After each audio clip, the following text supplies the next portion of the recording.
21. Favorable genes from parental generations provided advantageous characteristics to the hybrid species. Hybridization produces offspring traits. Well, a hybrid is a cross between two closely related species that would be in the same genus. Hybridization produces offspring traits that allow different species to survive in extreme environments. That doesn't make sense. Inherited traits passed on from parental generations make hybrid species more susceptible to disease. Hybrid species display more adaptations due to their reduced, that doesn't make sense, reduced genetic diversity. Produce offspring traits that allow different species to, this is the only one that explains natural selection. Favorable genes provide advantageous characteristics, so I'm going to go with A. The kidneys will decrease urine production so the body can maintain blood pH. The kidneys will increase urine production to eliminate excess salt. That would not. The kidneys will decrease urine production to allow the body to conserve water. That would help you conserve water.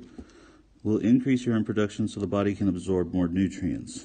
So if you make less urine, then you're losing less water. So H makes the most sense, but this is one of those ones without the question. This one will have pictures as well, and without those it's hard to follow, but that's the one where you can take the beginning and match it up with the end and it makes sense. 23, to prevent existing named organisms from, this is about confusion, to keep classification system from being altered, to allow organisms to be placed in many classification levels, to standardize the naming organization of organisms to avoid confusion. See how I know the answer before I even get to it? 24, we're going to have to take a guess. Let's go with H. You always tell me to pick C. Saprophytes eat, decompose, and so they're going to be like bacteria. They, from living tissue, recycle them back. This is what saprophytes do. They eat dead tissue, recycle them back to the soil. It has nothing to do with xylem and phloem because these are not plants. Saprophytes return organic material to the soil for use by living organisms. Woo!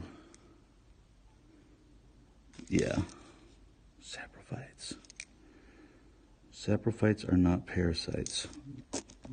So that's why it's not. That is not a parasite.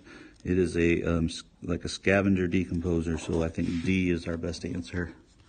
I'm going to go with D because I don't believe they're taking it from living tissue. I believe they're doing it from decomposing dead organisms. All right, 26. F, carbohydrates and lipids. Those would be both for energy, and they like to ask that question. And so that's the only one I think that makes sense, and I think is that one. Plus it's a TEK that we have to teach. Agricultural runoff that contributes to